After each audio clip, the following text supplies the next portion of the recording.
100 years ago tomorrow in Boston, 19-year-old George Herman Ruth made his major league debut pitching for the Red Sox.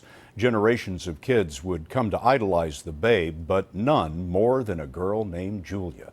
Jim Axelrod has her story. 100 years later, he is still the answer when a 10-year-old at the Baseball Hall of Fame That's pretty cool. is asked to name his idol. Babe Ruth. You've not seen this before? No, I haven't.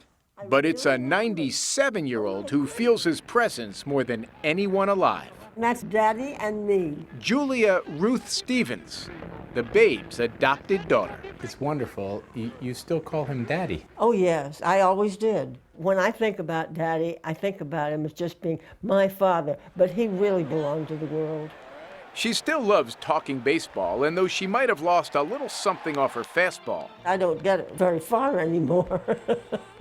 in the ways that really count, she's as sharp as ever. What was it like going to the ballpark with your dad?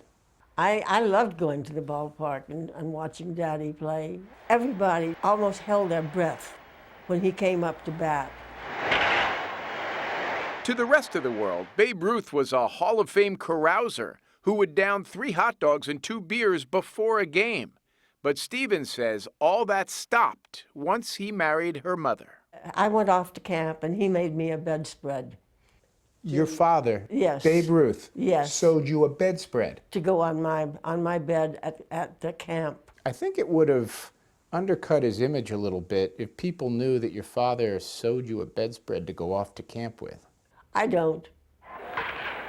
A century after his professional debut and 66 years after his death, we still devour the details. Did Mother call him George around the house? She called him Babe. Everybody did. In the late innings of her life, Julia Ruth Stevens has a single wish when it comes to her father.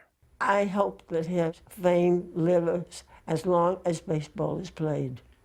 I don't think there's too much to worry about there. Because, as a fan once said of her daddy, It's gone. heroes get remembered. The greatest home run hitter of all time. Legends never die. Jim Axelrod, CBS News, North Conway, New Hampshire.